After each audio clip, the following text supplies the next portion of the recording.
Bienvenidos a un nuevo video de análisis de señales y sistemas, y en esta ocasión vamos a hablar de la respuesta al escalón de un sistema de segundo orden. Bien, aquí a la izquierda tenemos tal sistema, un sistema con una función de transferencia cuyo polinomio característico es de segundo grado. Ya hemos analizado esta forma en particular del polinomio. Tenemos la frecuencia natural y tenemos el factor de amortiguamiento relativo, y ya vimos que esos parámetros definen geométricamente en qué posición nos encontramos alrededor de este círculo de radio omega n, dependiendo del valor de z. Empezamos con z igual a 0 aquí sobre el eje j omega, aquí empezarían los dos polos, y después, conforme z avanza de 0 hacia el 1, nos encontramos sobre este semicírculo, hasta que cuando z es igual a 1, los dos polos se encuentran sobre el eje real. De ahí en adelante, un polo sale hacia la derecha y otro hacia la izquierda conforme z se vuelve mayor que la unidad. Entonces tenemos varios casos y vamos a obtener la respuesta al escalón precisamente. Entonces estamos asumiendo que le ponemos a la señal de entrada un escalón, y la respuesta S de t en el tiempo sería la famosa respuesta al escalón. Entonces pues vamos a calcularla. Aquí tengo un fragmento de una tabla de pares de transformadas de Laplace con las que hemos estado trabajando, y pues nos van a ser útiles en el desarrollo de este video. Entonces pues vamos a empezar por decir que pues la transformada de el escalón unitario conocemos, aquí la tenemos, es 1 sobre s. Esa sería la señal que entra aquí. La salida es, aquí sería la 1 sobre s por toda esta función de transferencia. Entonces tendríamos 1 sobre s por toda esta fracción. Y esto es lo que tenemos que encontrar su transformada inversa. Bien, en este caso pues se ve un poco engorroso, pero pues vamos a fijarnos bien y vamos a darnos cuenta que esto se está multiplicando, pero que podemos representar a s de s, o sea, esta función s mayúscula de s, la podemos representar como 1 sobre s, o sea, tenemos esas fracciones parciales, menos la siguiente fracción. Aquí tendríamos s más 2 z omega n entre todo ese denominador, z cuadrado, más 2 z omega ns más omega n al cuadrado. Bueno, es fácil verificar esto. Nosotros tenemos que obtener omega n, o sea, si hacemos el álgebra de quebrados, tendríamos aquí s por todo ese factor de segundo orden en forma canónica, por así decirlo, y entonces tendríamos que multiplicar. Aquí pues me quedaría, al multiplicar cruzado, pues me quedaría todo este polinomio de este lado, menos este polinomio multiplicado por s, o sea, sería menos s cuadrada menos 2z omega n s. Desde luego pues este factor con esos términos se cancelan, y también estas s cuadradas, y en efecto queda omega n al cuadrado sobre s por todo este factor, o sea, lo que tenemos aquí. Entonces vemos que en efecto podemos separar de esa forma, y todavía más podemos hacer lo siguiente, o sea, podemos darnos cuenta que podemos separar aún más esta representación. Aquí tendríamos 1 sobre s menos,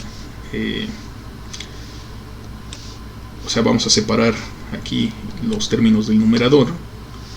Aquí nos quedaría s más 2z, bueno, vamos a quedarnos con uno solo, o sea, con un z omega n entre pues todo el denominador,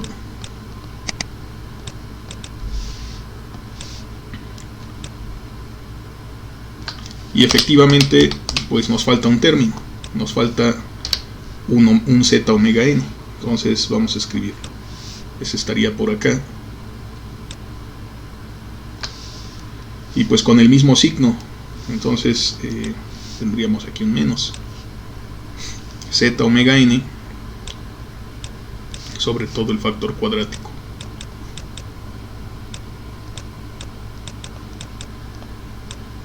Ok, entonces tenemos estas fracciones parciales, y de aquí pues podemos identificar rápidamente quién es la transformada inversa de 1 sobre s, pues es u de t.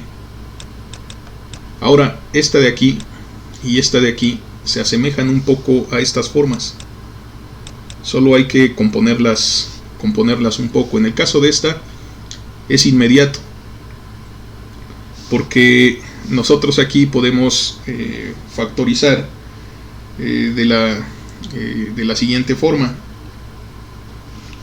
O sea, este polinomio vamos a llamarle q de s, porque eso es lo que realmente es. Q de s pues es s cuadrada más 2z omega ns más omega n cuadrada. Bueno, sin embargo, aquí aparentemente esto sugiere que tenemos una especie de binomio al cuadrado, o sea, es como parte de un TSP. Entonces vamos a completar esta parte como si fuera un TSP, sumando lo que nos faltaría, o sea, nos faltaría aquí un z cuadrada omega n cuadrada, pero para no alterarlo tenemos que restarlo también, menos z cuadrada omega n cuadrada. De esa manera sigue siendo q de s. Por lo tanto, aquí tenemos s cuadrada. Bueno, si tomamos en cuenta toda esta parte efectivamente más este de aquí, pues nos resulta s más z omega n, todo esto al cuadrado, más omega n menos este factor, pero pues, los dos tienen omega n, la factorizamos, sería omega n cuadrada por 1 menos z cuadrado. Ahora hay que recordar de la clase anterior que nosotros definimos el término omega d, lo voy a anotar por aquí, omega d, la frecuencia amortiguada, como omega n por la raíz cuadrada de 1 menos z cuadrado. Entonces, pues vemos que este factor de aquí no es otra cosa sino omega d al cuadrado. Bien, entonces, dicho esto, estas fracciones parciales las podemos escribir de la siguiente forma. S de S es 1 sobre S, este no tiene problema. Aquí pues tenemos este mismo factor, luego restando el otro factor. Aquí pues tenemos S más Z omega N, y aquí abajo pues lo que acabamos de encontrar, S más Z omega N al cuadrado más omega D cuadrado. Entonces aquí tenemos algo muy similar, tenemos menos z omega n, pero es el mismo denominador, entonces tenemos exactamente lo mismo que aquí, s más z omega n al cuadrado más omega d al cuadrado. Y ahora se parecen más a estas dos formas, estos dos pares de transformadas que tenemos aquí. Bien, sin embargo, ya le podemos aplicar la transformada a los dos primeros términos. Con este hay que trabajar un poquito más, porque aquí tenemos una frecuencia y aquí tenemos la frecuencia, pero omega n no es omega d. Entonces hay que expresar esto en términos de omega d. Entonces, pues la forma más fácil de hacerlo, solo para la última fracción, pues es multiplicar arriba y multiplicar abajo por omega d. Entonces tenemos aquí omega d y aquí lo dividimos entre omega d.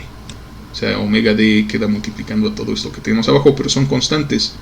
Entonces aquí vamos a tener el cociente entre omega n y omega d. Ahorita realizamos ese cálculo. Entonces aquí pues básicamente lo que tenemos es que podemos encontrar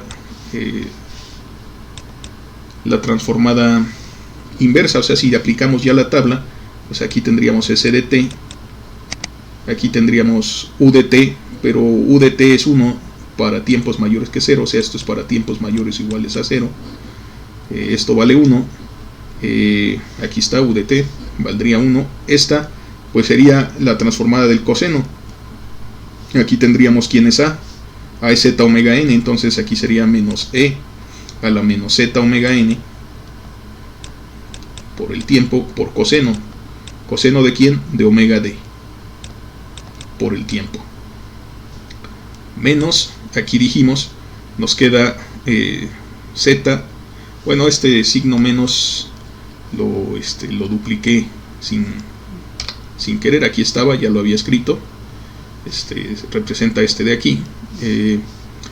Ok, entonces, bueno, ya aclarando eso, tenemos omega d y aquí sacaríamos la constante, la que nos queda, o sea, sería z omega n sobre omega d por la transformada inversa de omega d sobre todo esto.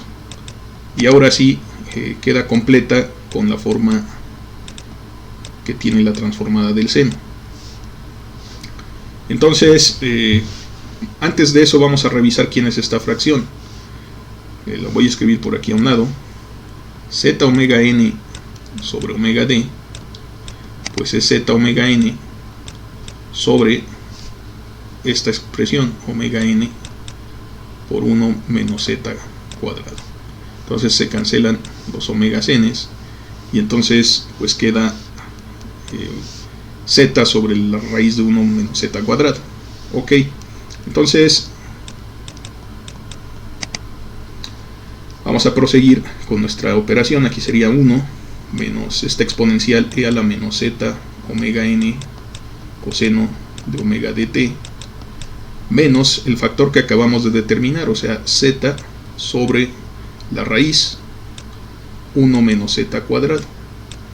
Ahora sí, por el coseno, por e veces, o sea, es la misma propiedad, la exponencial, e a la menos z omega nt por el seno de omega d t. Entonces, pues tenemos aquí nuestra expresión. Por supuesto, todo esto es para tiempos mayores o iguales que 0. Y ya tenemos la transformada inversa, ya nada más vamos a acomodarla, o sea, vamos a hacer unos cambios cosméticos para que la podamos expresar mejor, pues. Entonces, voy a quitar estos cálculos que hicimos.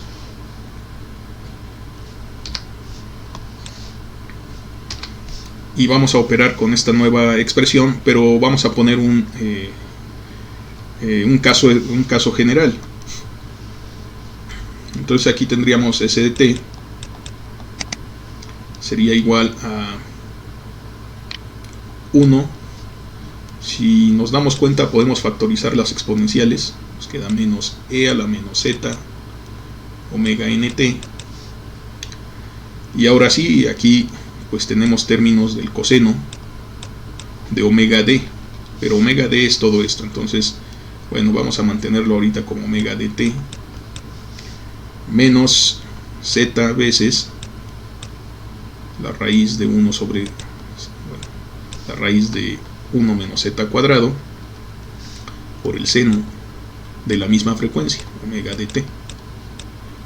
Como todo esto es para tiempos mayores o iguales que 0 y estamos asumiendo que este es un sistema causal que tiene respuesta 0 antes de que nosotros le pongamos una entrada distinta de 0, pues aquí le ponemos por UDT.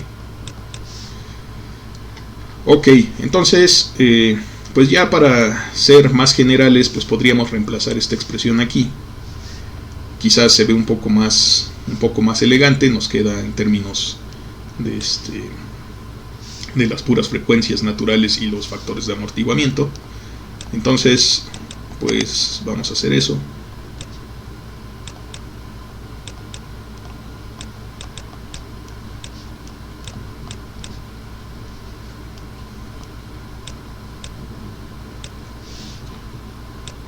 coseno de omega n radical 1 menos z al cuadrado por el tiempo menos z entre este radical seno de un término de la misma frecuencia omega n radical 1 menos z al cuadrado por el tiempo.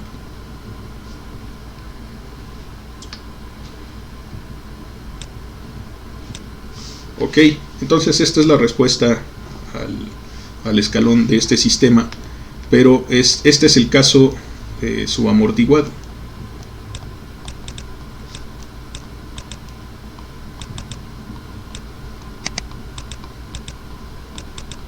Que en realidad es el más interesante.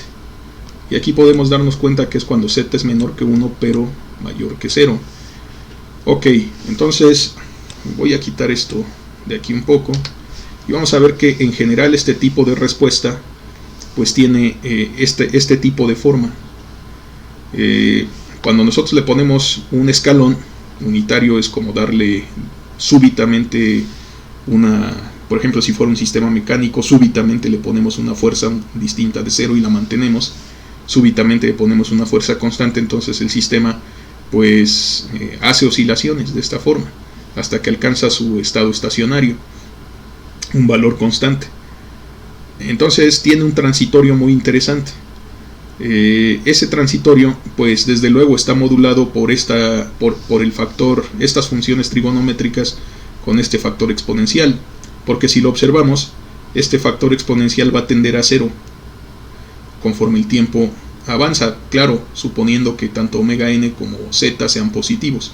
Entonces conforme el tiempo avanza, esto va a tender a 0, y cuando esto tiende a 0, entonces nosotros vamos a tener aquí que toda la respuesta tiende al valor final de 1.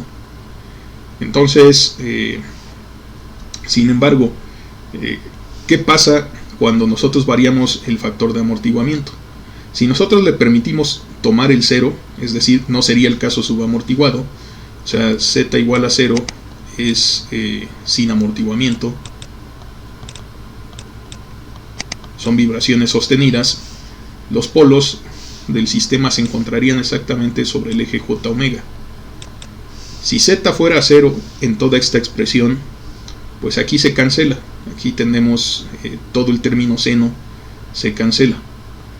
El término coseno, pues nos queda coseno de omega t o sea, nada más de omega n por t, porque aquí tendríamos un 0 y entonces la raíz de 1 es 1, y entonces eso sucedería. Entonces aquí nos quedaría en ese caso que s de t sería igual a 1 menos e a la 0, pero e a la 0 es 1 y aquí nos quedaría solamente coseno de omega nt. Entonces eso está intentando ser representar aquí por esta gráfica que tenemos en gris. Ahí las oscilaciones van a ser sostenidas alrededor del 1. Aquí estaría el valor de 1, esto llegaría hasta el número 2 en amplitud, o sea, esta sería la amplitud de 2, y ahí obtendríamos oscilaciones para siempre. Entonces nosotros le ponemos un escalón, pero el sistema oscila de esta forma y nunca se detiene. Cuando nosotros empezamos a aumentar el amortiguamiento, lo que pasa son oscilaciones como esta.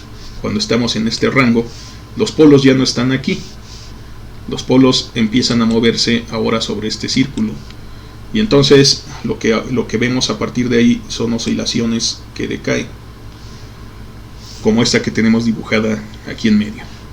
Ok,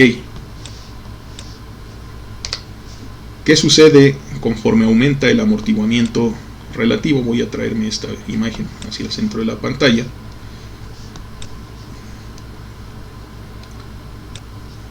Conforme aumenta el amortiguamiento relativo, o sea, conforme z cambia desde 0 hasta 1, lo que sucede es que empezamos a ver esas oscilaciones cada vez más pequeñas, o sea, cada vez estos lóbulos mayores son cada vez más pequeños. ¿Qué pasa cuando z es igual a 1 en esta expresión? Si z fuera igual a 1, aquí ya no podemos considerar ese caso.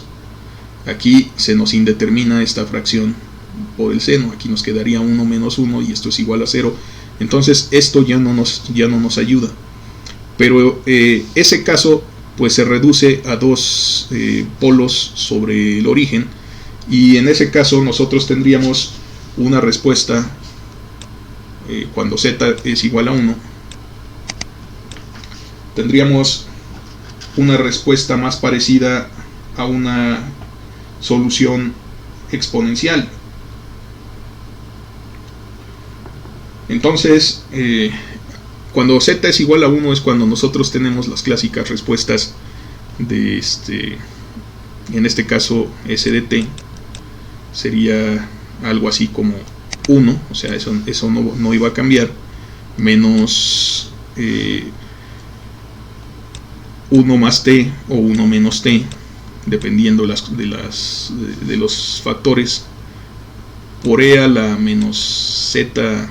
Bueno, ya no sería, bueno, sí, vamos a decir, digamos, vale 1.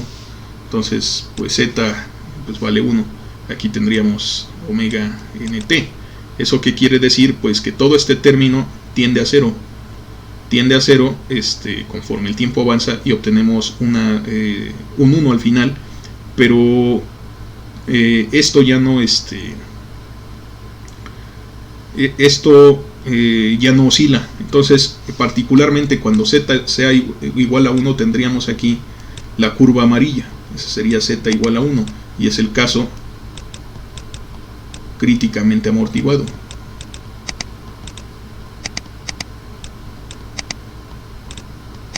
O sea, es cuando nos quedan raíces iguales, y entonces nuestras soluciones fundamentales tenemos que expresar una como e a la s1t, pero como s1 fue igual a s2 en términos de ecuaciones diferenciales, pues la otra nos queda c2 por t veces e a la s1t también.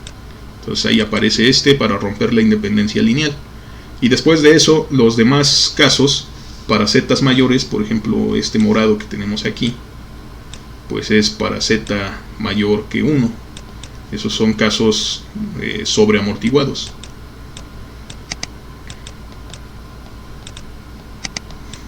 Y entonces aquí el caso gris que teníamos, pues es con z igual a 0, o sea, sin amortiguamiento. Y todos los otros casos intermedios, aquí el rojo, el azul y el anaranjado, son precisamente los casos subamortiguados.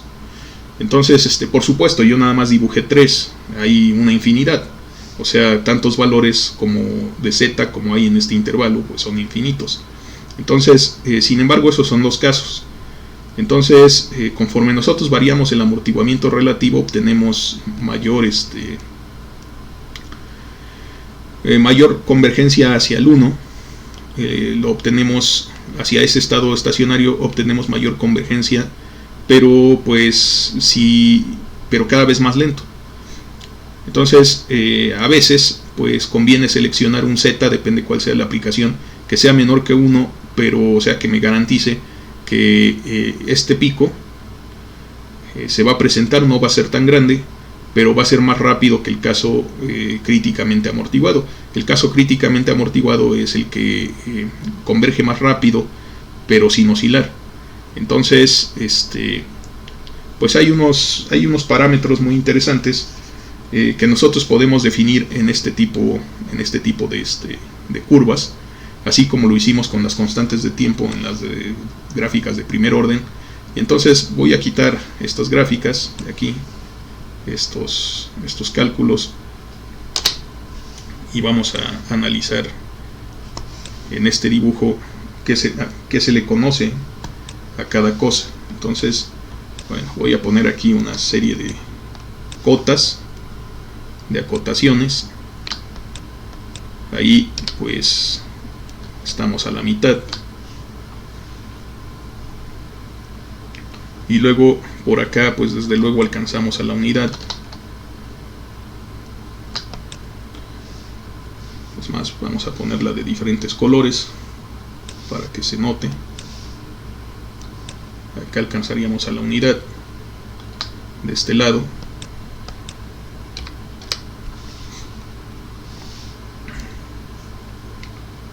Y bueno, aquí tenemos también un dato muy interesante, que es esta amplitud, o sea, lo que se conoce como sobrepaso del nivel de estado estacionario. Pues tenemos un sobrepaso.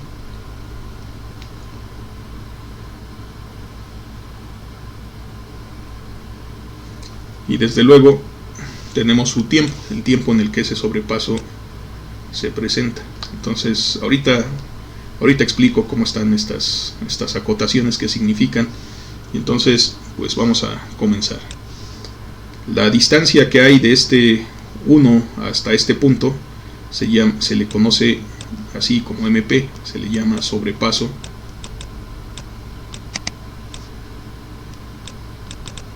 máximo. Ya vimos que conforme z tiende a 1, el sobrepaso máximo pues tiende a 0. De hecho, termina por ser negativo para z mayores que 1. Sin embargo, pues ahí ya no se puede considerar sobrepaso. A veces también se le llama sobreimpulso. Tenemos aquí cuando la respuesta alcanza la primera mitad de su amplitud final. Esta es la amplitud final. El 1 sería la amplitud final. Cuando alcanzamos el punto 5 de esa amplitud final, este tiempo que duramos ahí se le llama tiempo de levantamiento, así se le conoce. Entonces este es el tiempo de levantamiento, se le pone la letra TR de rise en inglés. Entonces TR es el tiempo de levantamiento.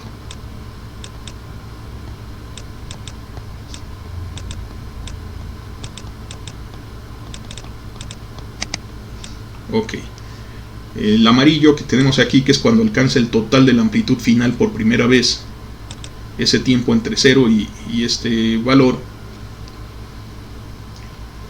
se le llama tiempo de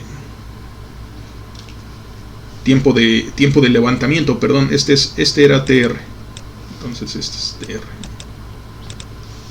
Sí, ya se me cierra. Este se llama TD, este es el tiempo de retardo. TD es el cuando alcanzamos la primera mitad, se llama tiempo de retardo.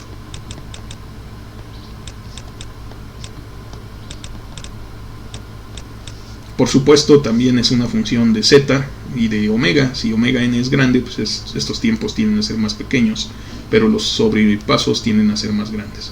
Entonces, aquí la cota que tenemos, esta distancia, pues es MP, es el sobrepaso máximo. Y este de aquí, vamos a llamarle TP, es el tiempo al pico, o sea, el tiempo del sobrepaso máximo.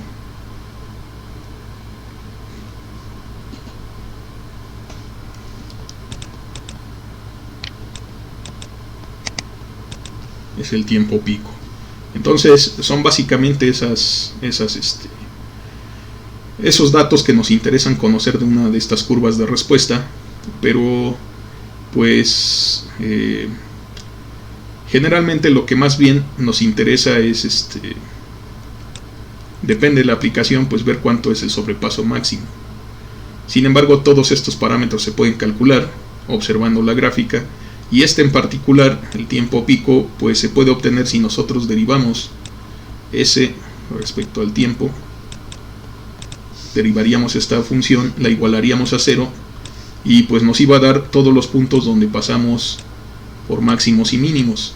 Nos fijamos cuál es el primero que aparece diferente de 0, porque esta curva también tiene una especie de pendiente 0 aquí en este punto, cuando el tiempo es 0. Entonces tendríamos que tener cuidado con no considerar esta, nos daría una amplitud 0.